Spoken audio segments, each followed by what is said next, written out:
Welcome to Zooming into 2021 with Cynthia. This is a really exciting 2 o'clock today. I am joined by, I'm Cynthia Corbett, I'm the founder and director of the Cynthia Corbett Gallery. And next week is Collect 2021. And this year, we are doing it virtually, but virtually with a twist, because I have a lot of the curation here, which I'm going to do a little tour for you later.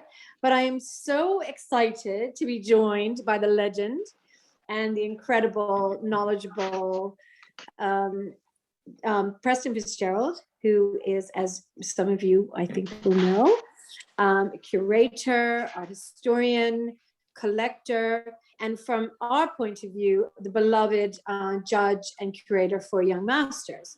And so I'm going to turn over to Preston, and then we're going to have a little chat later on in the Zoom.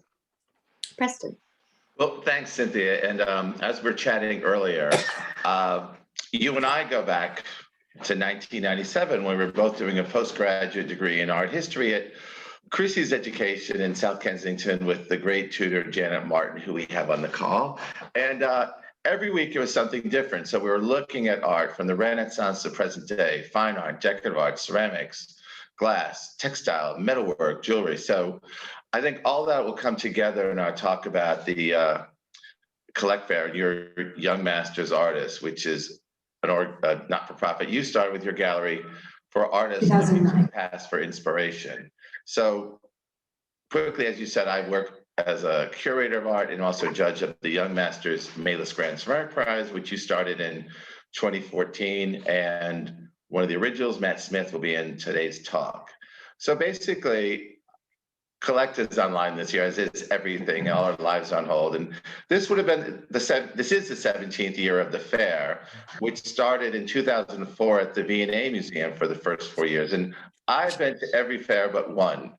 And it's an amazing fair because basically it was bringing museum quality craft design pieces that normally wouldn't be seen, sculptural works that would not be seen in the context of what is a bad craft fair, lots of little things. So it's literally upping the game of craft and design.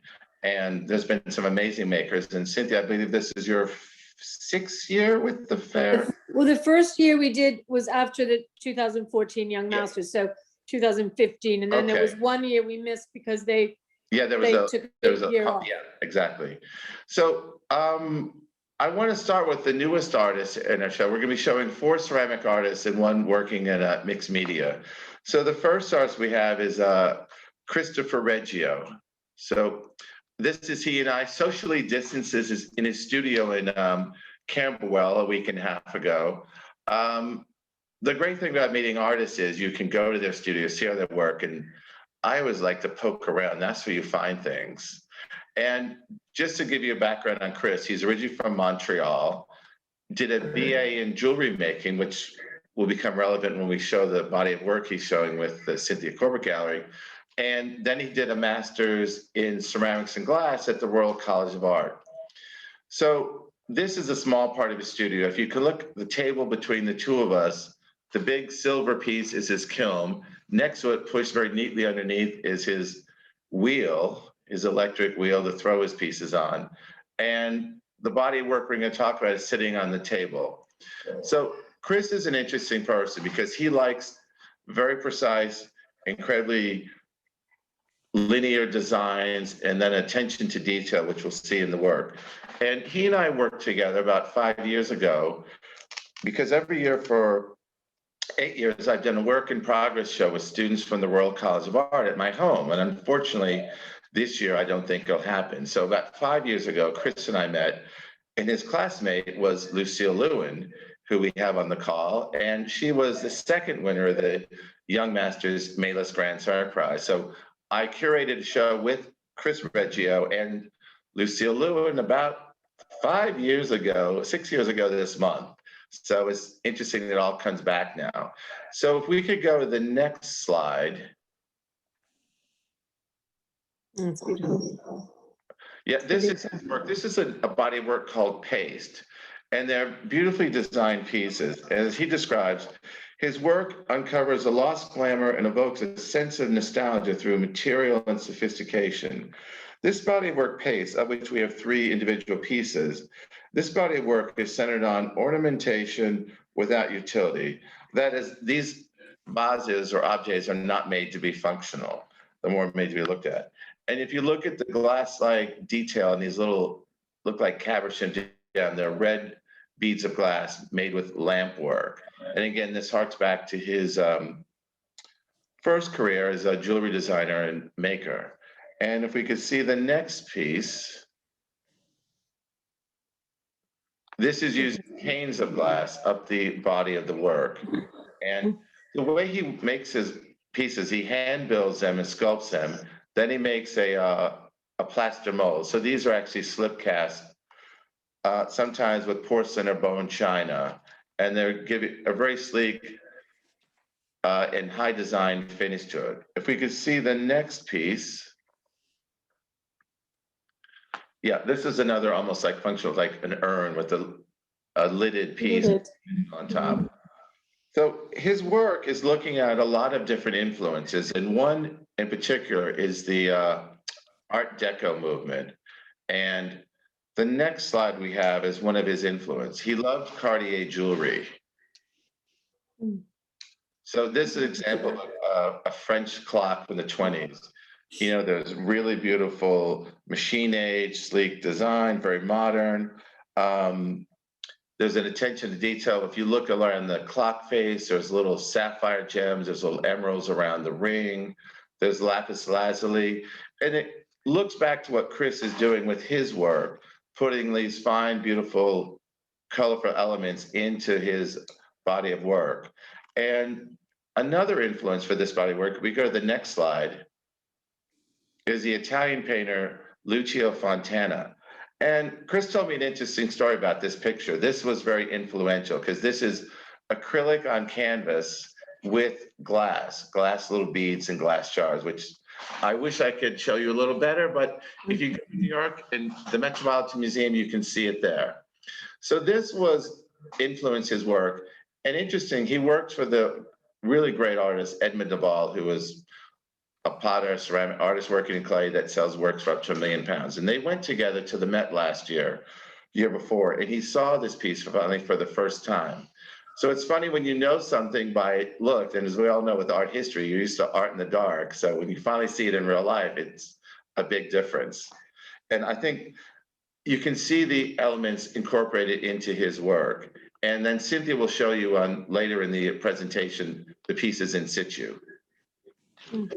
We can go to the next slide. So this is a little video we did. He'll explain this body of work for you.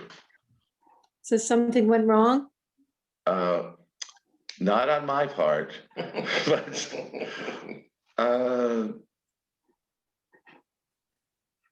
okay. But basically he explains his body of work, this paste body. Andrea, has something gone wrong?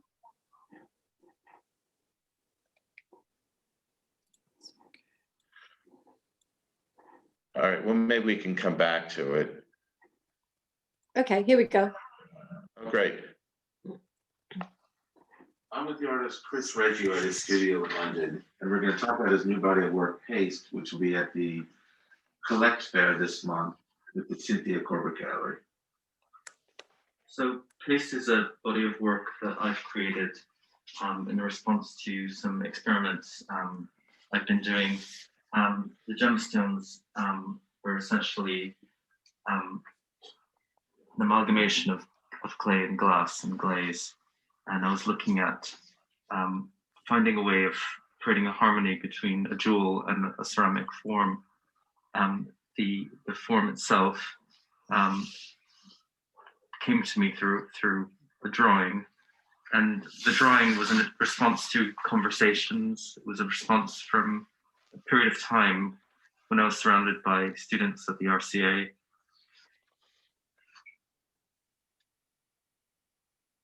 Great. And then we have just a short little video of him incorporating the glass. That what I like about so many artists today, they incorporate different mediums. So the second video is him using cane glass to embed in the pieces.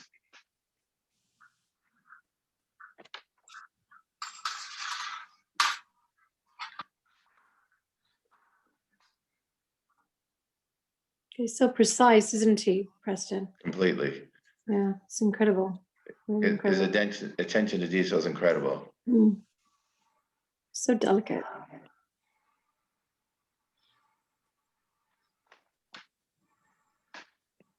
Find it really, I find the work really feminine, actually, really elegant.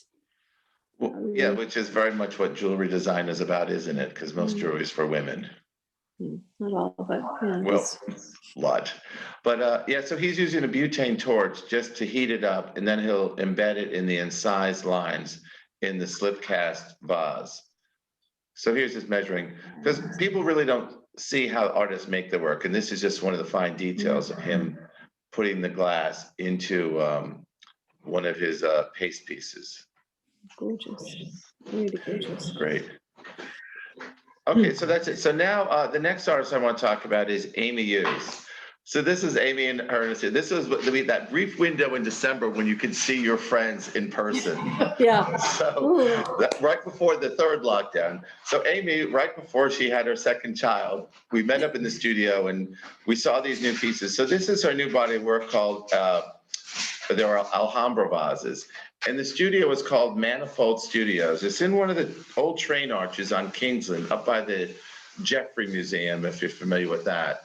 And she, and a group of other alumni from the Royal College of Art class of 2010, have been together as a group, a collective, and they work and collaborate together for the last 10 years.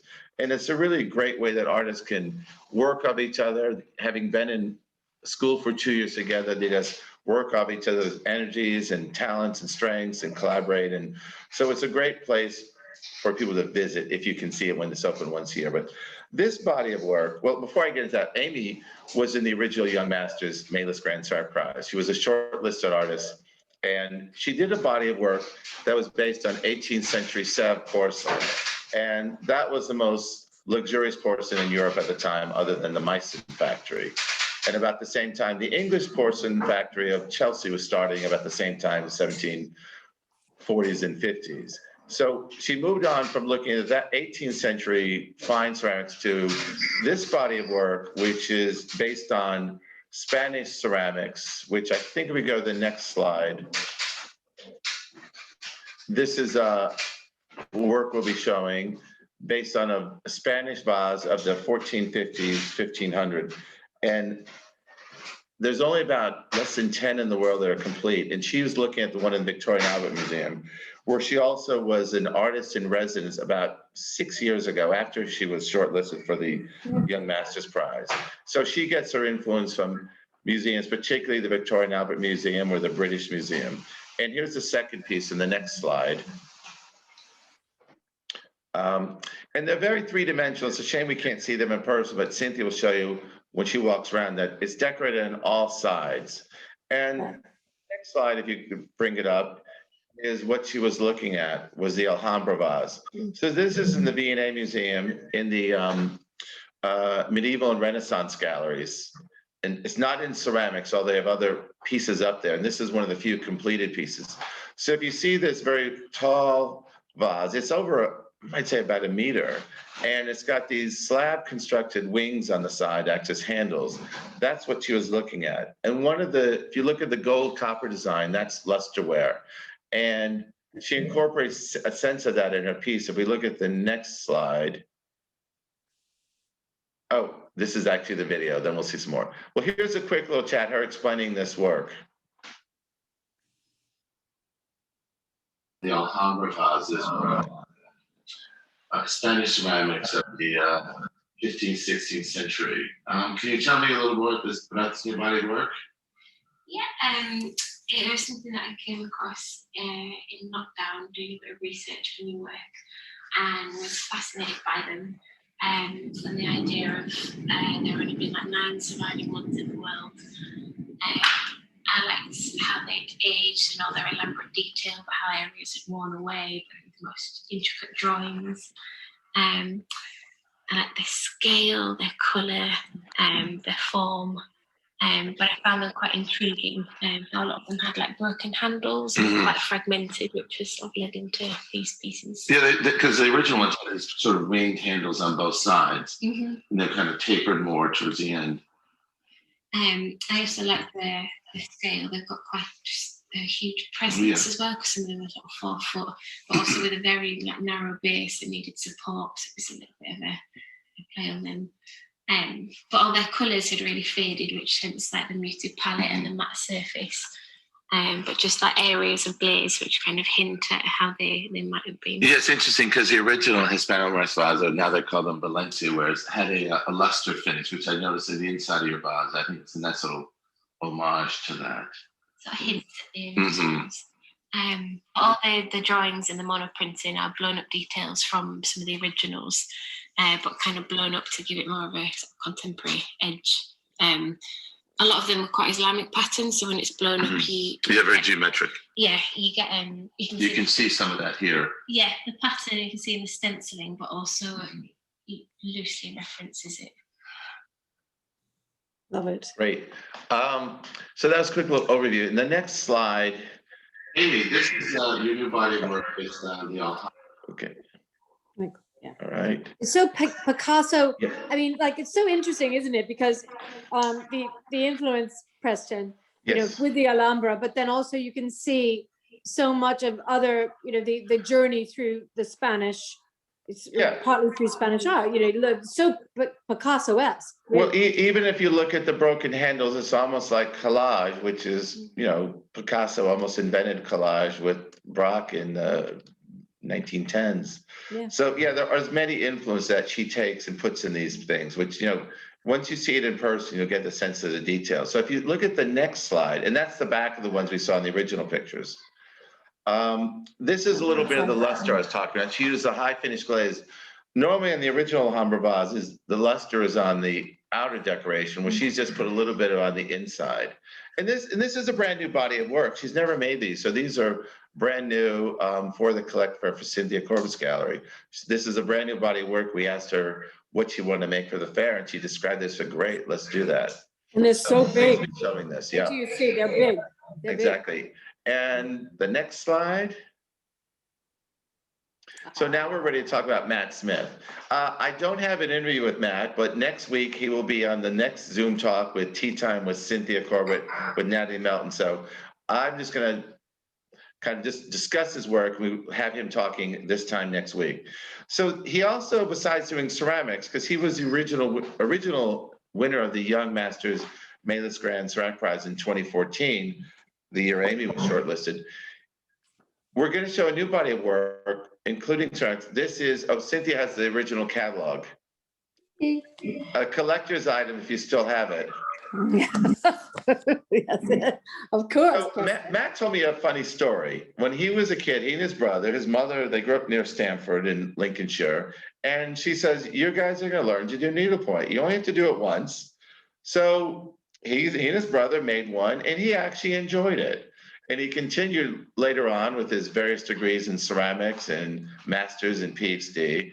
And what he does now is he buys old pre-made needle points, and then he picks out some of the original threads. So if you look at the detail, the dark kind of vivid purple and fuchsia colored are where he's picked out the old threads and put this in. So this is based after a famous painting by Jean-Honoré Fragonard. It's called The Swing, which many of you know at the Wallace collection. And it's actually right behind Cynthia as we speak. And this is about a sexuality and a little bit of naughtiness because it's the French Rococo period. So all these things are incorporated in this painting of 1767. So what Matt has done with the needlepoint, he's taken out the figure. So as you see on the bottom left, the gentleman is the boyfriend, the secret boyfriend of the girl in the swing, and her partner is pushing the swing. If you see in the blue threads on the right-hand side, it's hard to see with this image, but it's much clearer in person. So he's pushing the swing, and she's got her knickers loose and her shoes falling off and a little happy with the breeze. But what I'm thinking about Matt's work, he loves looking at the past. And what I realized in this original painting, which you'll see in the next slide, the statue on the left side is by Falconet. And Falconet made a lot of statues, but he also made maquettes and models for the Sèvres porcelain factory. So you've got elements of ceramic artists in this original work itself. And you can see examples of this at the V&A's ceramic galleries right now. And so Matt looks at Sèvres porcelain, Amy Hughes looks at Sèvres porcelain. So it's all ties with these young masters artists looking to the past, get inspiration for what they're doing now. So next slide. So this is another tapestry we have. And this needlepoint is after a Boucher drawing. And Boucher, a lot of his paintings became prints and were used as designs for Vincennes porcelain and the Sèvres factory. Again, Amy's working with Sèvres style porcelain, Matt does. So if we go to the next one, this is a figurine, but it kind of hairs back to a Rococo type figure. So he incorporates pre-made pieces he's bought, then he incorporates pieces he's made from molds he's found at the old Spode factory or things he's made himself. Then he incorporates pearl. So there's always a story behind many of these works. So like, if you see the next one, here he is with a crane that you could have bought at Portobello Road or maybe a charity shop. Then he's made his own pieces based on cast piece of another bird.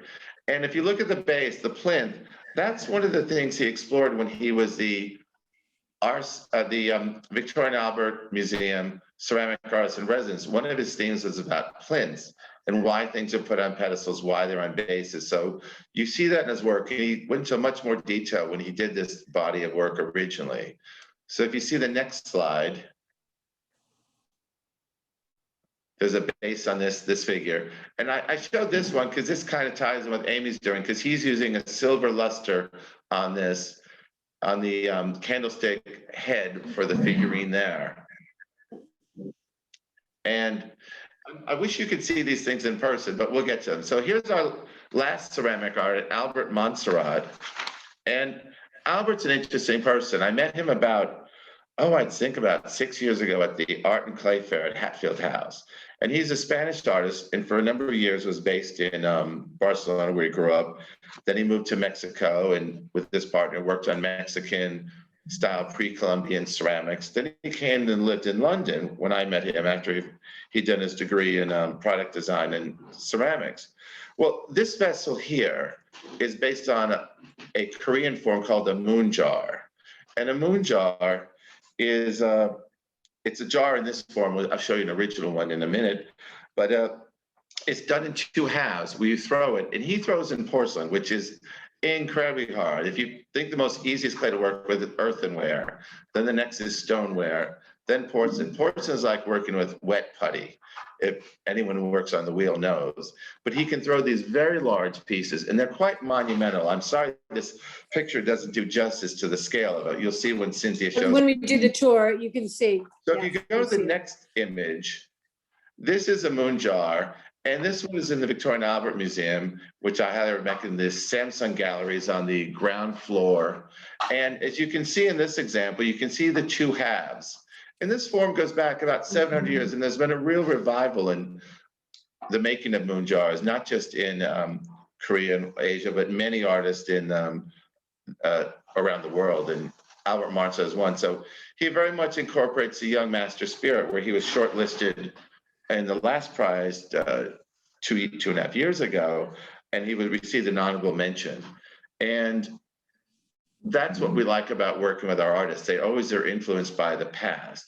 And if we look at the next slide, this is one of his newest glazes. We showed a similar work to this a year ago at Collect. He'd never made this. And working with red glazes, for anyone who works in ceramics, reds and pinks are one of the hardest glazes to get right. And this body of work is using a technique he's developed called an oil spot glaze.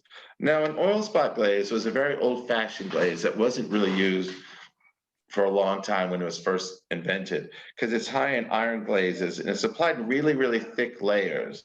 And then what happens when it's only fired once, so it's dried, and then you put the glaze on, then the different layers of glaze on top of each other bubble up and crack and split and separate.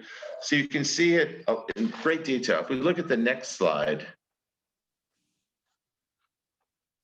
you can see how the different glazes are mixing and separating together.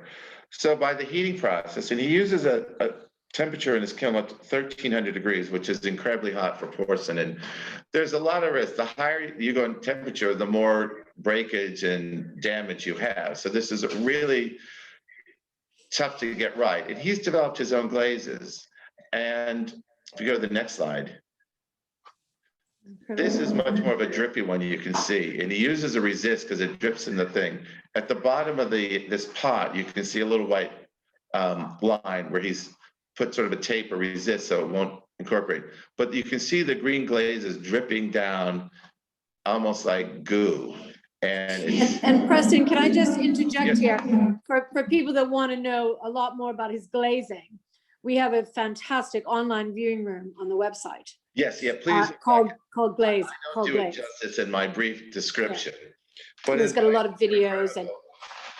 And just another example, we were talking about a year ago during lockdown, and his studio was in Yorkshire, and he lost 6 shows overnight with everything the first shutdown. And what he did, like a lot of the artists, like, you know what, I'm just going to make work. He took 2 weeks off. He went back. He's like, I'm going to experiment with glazes. So he's working on developing this type of oil spot glaze with something called a Crackle Glaze. And he spent a number of months doing it. He didn't perfect it the way he wants, but it's something that, even though we had this horrible pandemic and lockdown, he was able to work on something new. And once he develops a new glaze, it'll be incorporated as practice. So artists are making the best they can during these really tough times. And he's just won 2 great awards as well. Yeah, he's based in Barcelona, and I think he was just picked up in one of the museums in Barcelona, I believe. Yeah. Yes. Yeah. Okay, and I think we have one more. Yeah. Yeah. So the glazes are really heavy and thick. It'd be great if you could see these pieces, and Cynthia might be able to show you better with the film. And our next artist is Clary Reese, and she's based in San Francisco, and she's almost like a scientist, a chemist, the way she works with these materials. It's a mixture of plastics, polymer, epoxy polymer, and then when she mixes them together, she has a very sense of control how she can bury them. And she's using Petri dishes, which it's hard to see in this image, but we'll see it on the tour. and there's another one right there. But I'm gonna let Cynthia tell a little bit more about her work, because Clary, as Preston said, she's based in San Francisco, but she did train at City and Guilds here in London. She got her MFA here in 2005. I met her actually at her degree show, and I just fell in love with her work.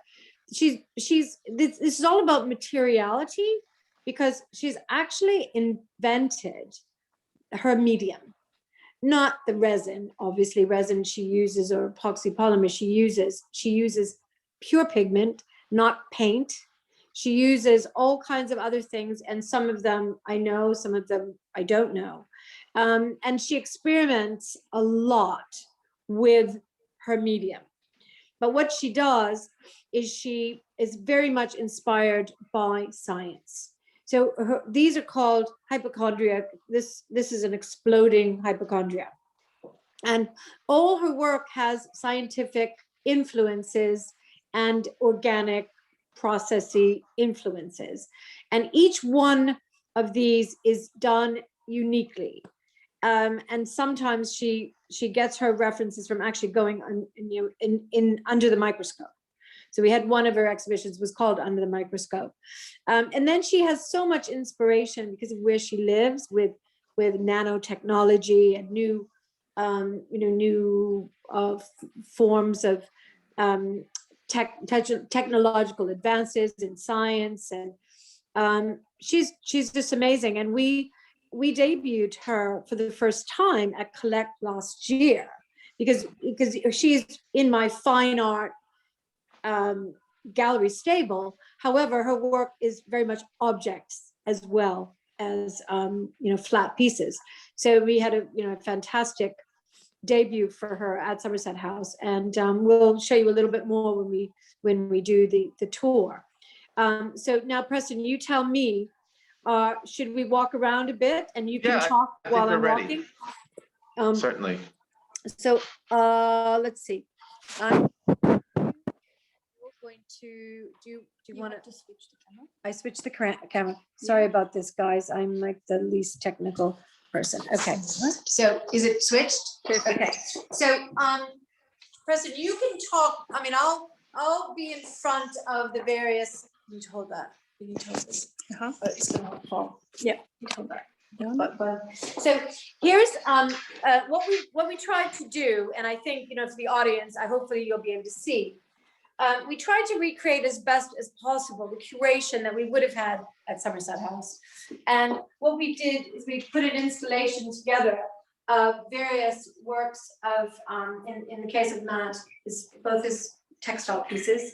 This is the Fragonard that Preston was talking about earlier, and the incredible porcelain. So here's a wonderful example of like maybe you call it a garniture of white Parian sconces. It's a his and her with this beautiful sort of fantasy with pearls in the middle. And this is a work called after this is called Les Pêcheurs de. So it's fisher people that are fishing, fishermen, fisher women. Cynthia, one thing we should mention, an arrangement like that was at last year's Collect. Yes. And tell about the prize Matt won and the museum that was put in. Yeah, I'll tell you about that. Just go quickly there and then we'll go over here. Yes, so what's fabulous is that so last year we did a similar curation, if you will, of the ceramics and the porcelain. And in here we can show and Matt was we were the proud winners of the inaugural Brookfield Properties and Crafts Council Acquisition and Exhibition Award. So it was fantastic.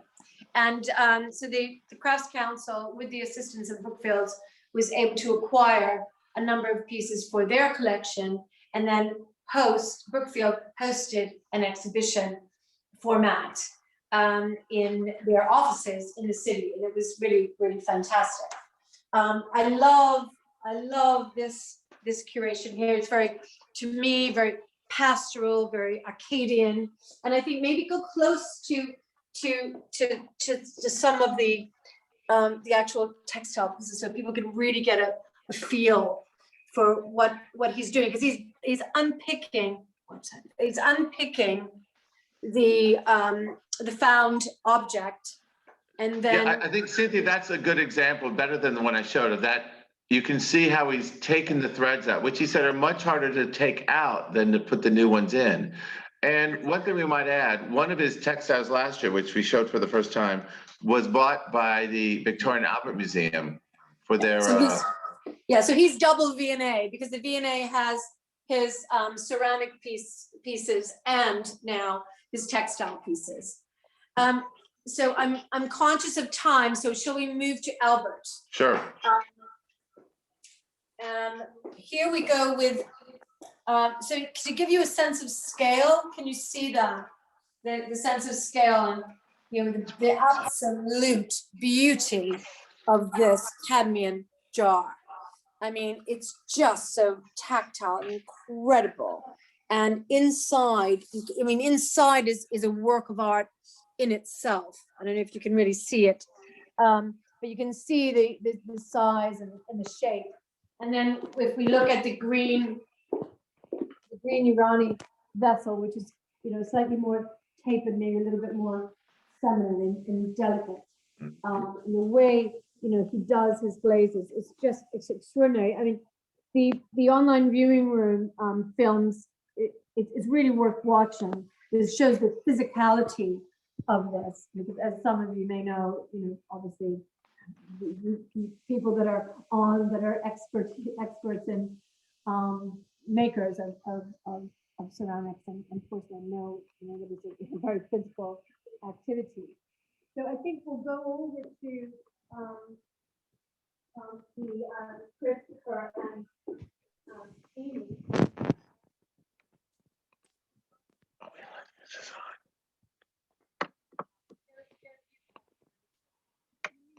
Cynthia, I think the sound has gone down. What did you do? No, it's all right. Better. Sorry? Yeah, we lost the sound. Can you start over with Chris Reggio's work? Can you hear it? Can you hear Yeah, it? we can hear you now. Yeah, so this garniture I think is so elegant and delicate. I mean, to me, you're referencing before with the Art Deco. I love that. I don't know, it's quite, and in some funny way, it's also quite architectural. And I just think that if you can you see the shine here, you know, as the light is reflecting on it. I mean, they're very elegant, very, very delicate. And, you know, the beauty of these little jewels, you know, and look at that. It's just, I mean, his new work that he's doing also is very exciting. He's coloring the inside as well. And then next to that, you can see the monumentality. We were talking when we spoke earlier, Preston, you were talking about the size. Yeah, the scale, you really need to see it. With you in front of it, makes you get a sense of how big it really is. And you know, about the glazing inside. I mean, like, again, like with Albert, you know, the inside is a work of art in itself. But I just want to, I mean, you want to just hug them. You know, it's quite fecund. Maybe, you know, Exactly. Obviously with her, you know, her doing these while she was heavily pregnant, I think was quite influential here. But I just find it so, like, I don't know, Matisse inspired, as you were saying, Braque, Picasso, and I love the muted, you know, the slightly muted color here, and then this one also. I think this one you can see really well the inside, Christina. If you go. Yeah, there you can see a little bit of the luster effect she was going for with along the rim and the purple glaze. But I mean, even like if you look here, even like, you know, showing the imperfection here. I love that. You know. Yeah, she's doing even where she does the joints, that, you know, truth in construction and materiality. And I did mention but those are both made in stoneware. Right, yeah. In Matt's work, he uses black porcelain and paring is a Victorian invented clay body that imitates marble. Okay, we're gonna go. Do you want to turn actually, it? I do see a comment from Eric Campus. Very interesting. Alison Britton it's a very good reference. In fact, Alison, probably should have said it. Alison Britton was one of the tutors at the Royal College of Art when Amy Hughes was there. So I think that is definitely an Alison Britton reference, which I hadn't thought of. So why don't let's talk about Clary and we'll finish on that, okay? So this is the yellow room. We were in the blue room. This is the yellow room, and this is an amazing work of art by Clary Reese called Exploding Hypo 60. So basically, it gives you an idea. There are 60 petri dishes here, because it's my home. Gallery, and we change things around a lot. I didn't really want 60 holes in the wall, you know, because once I sell it, you know, it's going to go to another home. So we made this board, and so normally you would go directly in the wall, any kind of wall. Brick. We put them in marble. We put them in plaster, wood, whatever. But if you look here, this is how it works. So basically, these are individually done petri dishes, and you can see the back, and you can see the detail here. Every one of these she does by hand uniquely, and they come with this, so it's quite techy, you know, really. So the screws, the rods have to be screwed into the wall or into the board, and then you place the piece here. I think the colors, you know, some of them are actually, because she's kind of invented this material. She hasn't invented this material. Some of the colors are extremely unusual, and maybe you wouldn't even be able to get them again. So she sometimes, you know, she controls her process, but then sometimes it has a bit of it, a way of its own of, you know, of doing different things.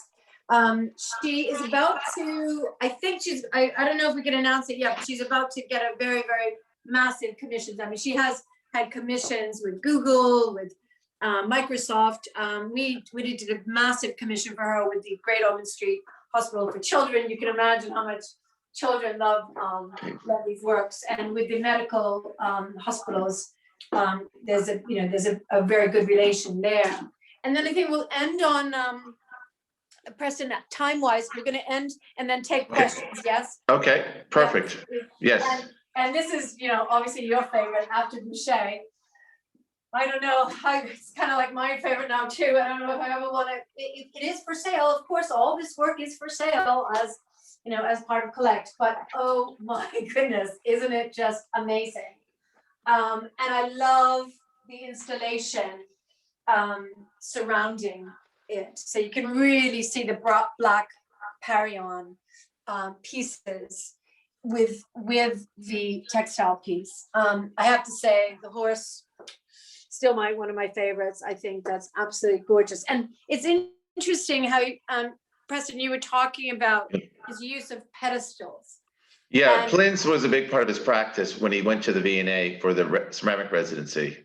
And so it's interesting that he also, that this was all the use of these sconces. That's not my that was not my curation. That is Matt's idea, that he wanted the to be put on a pedestal, I mean another pedestal even, and even with the work that, like with that one with the little bird and coming out of its sconce, you know, and that's a crane, obviously that's a crane, that's a stork. And I love the hunter up here, you know, he's just incredible. I think the juxtaposition of the hunter with the crane, the stork, and the horse are really, you know, really amazing. So do we have some questions now?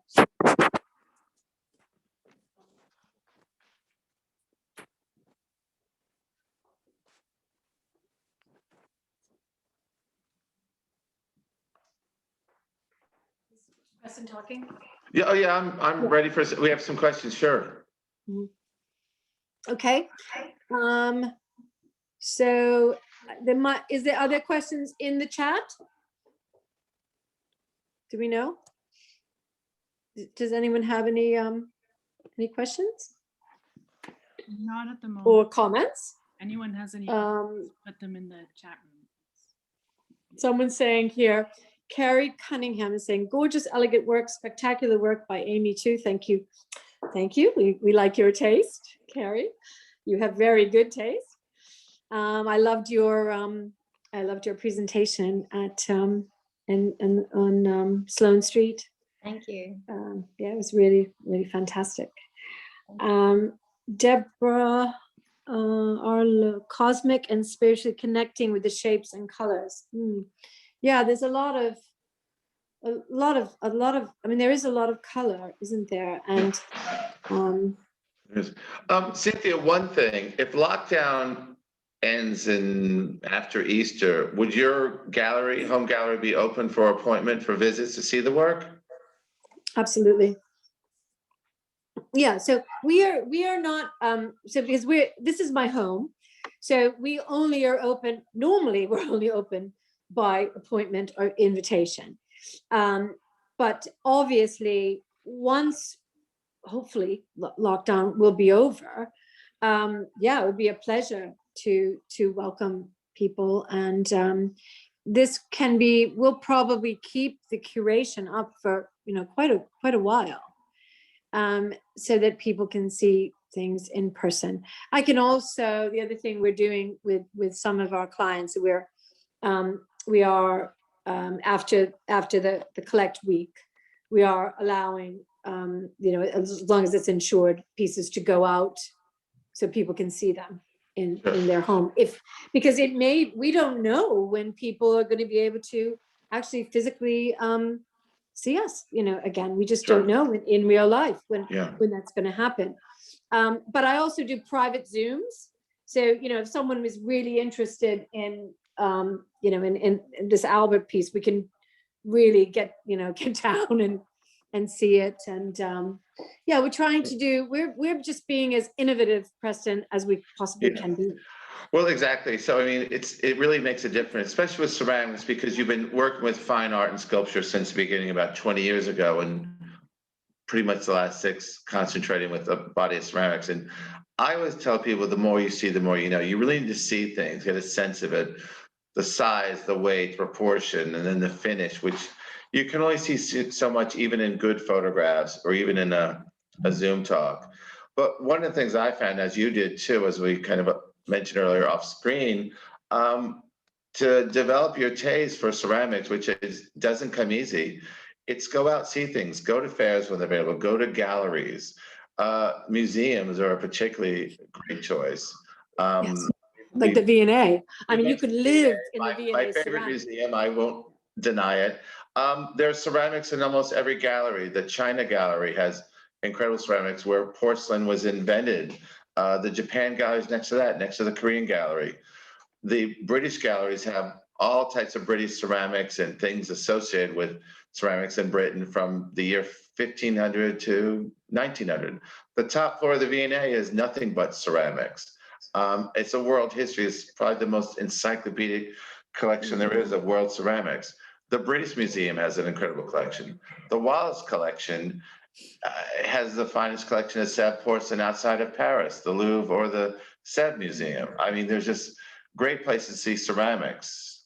Yeah, and I mean, and let's face it, collect. I mean, we're talking a little, here about collect, and the Crafts Council is doing a fabulous job of trying to support the galleries that are promoting makers and craft and decorative objects, and they've done a fantastic job this year of promoting, working with. We've been ourselves as a gallery, we're on Artsy as a platform anyway. We've been on there from the beginning, but Collect never was. And the show this year is on Artsy. There's many different viewing rooms. I mean, really, they're doing everything they can. There's a fabulous catalog in the Crafts magazine. Which just came out today, I believe. Yes, it just came out. There's our little page. But there's some great articles in here. And there's also, what they've done is they've put the catalog for Collect into the Crafts magazine. So, how wonderful is that? So they're really doing what they can to support and try. And yeah, I mean, I think it's going to make, when we come out of lockdown, it's going to make everything, so much more better. But we're doing everything we can to support the art and the artists, and we have consistently placed work throughout the lockdown.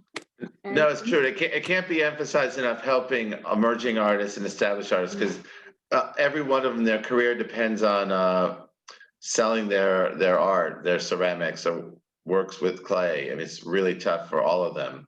I see a question on screen from the great potter Kate Brain. She asked, does Albert Montserrat's moon jars only get one firing? Yes, maybe I just could have rushed through that, but speaking with him, he throws it in 2 pieces, joins them together, lets it dry, and then he applies his oil spot glazes. So he fires it once. So it's a risky process to fire it twice, but with the oil spot glaze, it can be done in one firing. So it's a tough one to work with, but oil spot glaze is tricky, and like crystalline glaze, there's sort of a real finesse to getting it right. Too hot, it overdoes it and it all falls to pieces, or you underfire it and you don't get the effects of an oil spot kind of layered glaze you want. So it's a tricky one, and at such high temperatures too. Okay. I wouldn't have been able to answer that question. That's why you got me here. Yeah, you are a legend. Any other questions? Does Janet Martin have a question for us? Unmute. Can you unmute Janet Martin, please, Andrea? Unmute. Yes. Am I with you? Yes, I didn't have anywhere to write a question, but that was so interesting and such wonderful works. And I'd love to be able to see them and pick them up. So I can't wait for the end of lockdown. It's so frustrating not to be able to touch. But you've done so well, the pair of you. I'm really proud of you. Well, really you were our first mentor. Exactly. Well done. We learned so much. I've got a question for Adriana Turpin. So if Adriana, you want to put your mute off? You don't have to do video. Adriana, okay. After I left Christie Education, I kind of mentioned before we started that I went to Sotheby's Institute and did another degree in Fine and Decorative Arts. And Adriana taught me so much. I was a research assistant on the William Beckford exhibition, Eye for the Magnificent, which is almost 20 years ago. And her and Jane Gardner at Sotheby's taught me so much about the decorative arts.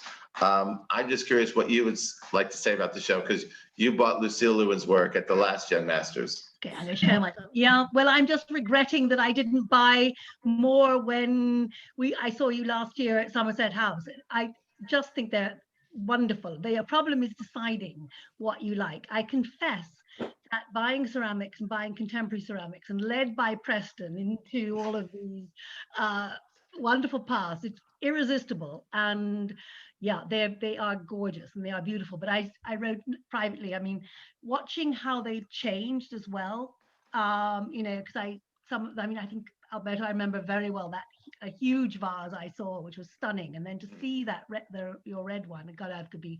I am not the ceramicist here. That's why I like to collect it, because it's just pure love. Yeah, and I walked into I really felt what it was like to be a collector when I came to you, and I saw Lucille's work, and I just thought, I have to have that, and I have to have it before anybody else has it. Great, very smart. Upstairs, and I look at it all the time. It's another gorgeous work, and I haven't done enough really afterwards to support Lucille. But no, of course, I mean, the thing I think is so fabulous about Matt Smith is, again, this idea of using that past, and it's in such an original and interesting way, but also Amy's. And I think for me, that, of course, as a historian, is particularly what's nice about these pieces that you've curated. It's that connection with past traditions, but turning it into something completely original, modern, and inspiring. So my congratulations.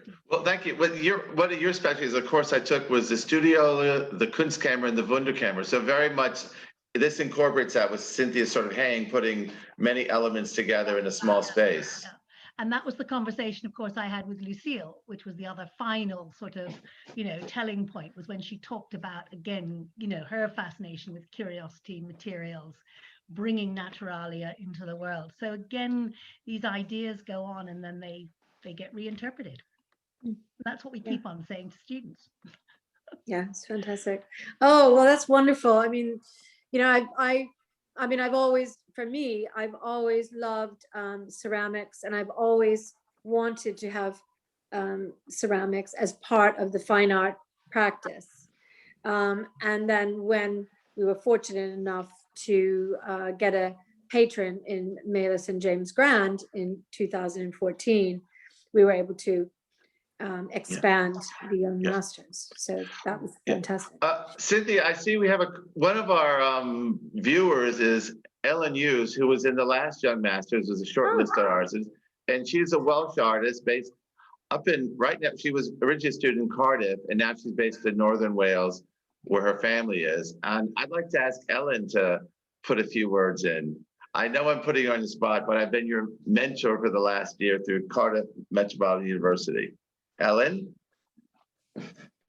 Hi, Preston. I don't want to show myself on camera. That's fine. I'm not photogenic at the moment, but yeah, no, it's been really great. Preston's been a really wonderful mentor to me since the Young Masters, and has just really helped get my practice going. And he's helping me at the moment find out more about ceramics in Wales. So yeah, no, it's been a really good talk today. Thank you. Because your practice very much incorporates the spirit of the Young Masters Prizes. You look at your heritage being a woman from Wales and looking at Welsh ceramics and pottery traditions and finishes as glaze and ornament. The history of it. I think it's great how your practice is looking to your own personal history to make new work. Yeah, and I think Wales is so close to England as well, and yet we do have our own distinctive history of ceramics, which nobody really has told the story about yet. So I think there's quite a lot of interesting things to explore there. In fact, the museum in Cardiff, the Fine Art Museum, has a really nice collection of ceramics, and not just Welsh ceramics, various European ones, but they have a set of studio ceramics given by Gallery Besson. When Miss Besson passed away in a will, she left about 20 pieces of really high-end British studio ceramics for the museum in Cardiff, which I highly recommend everyone see. Great. There's been some really interesting things in the chat as well. I think from someone in Ontario who's running a space, yes, in glass and ceramics. Wendy Hutchinson. Is that? Yeah. That looked, really, really interesting. Saying here, glad to have discovered you in the UK art scene as president of Fusion, the Ontario Clay and Glass Association in Canada. It's been great to discover these new artists and what you are doing to keep people engaged in the arts in the UK and beyond. Thank you very much, Wendy. I think you're more open probably in Canada currently than we are here. And Cynthia, I think one thing I'm not sure if I said, but Christopher Reggio is from Montreal. Yes. And did his BA at Concordia in jewelry making and also ceramics. And in our previous Young Masters Prize was another Canadian artist. Amber Zuber? Amber Zuber, yes, I just drew a blank. And she's based just outside of Toronto, and she's an amazing artist who also went to the Royal College of Art like Chris Reggio. Yeah, well, I think there's a lot of connections, isn't there, between Canada and the UK. But I think I don't know. I mean, I think that's an interesting question, though. At some point to discuss is that how different communities in different countries are faring, in terms of what the lockdown restrictions are and how much people can do and view and see. I think, we have no choice. This is our third lockdown, so we are creative anyway, but one has to be very inventive to cope with all this.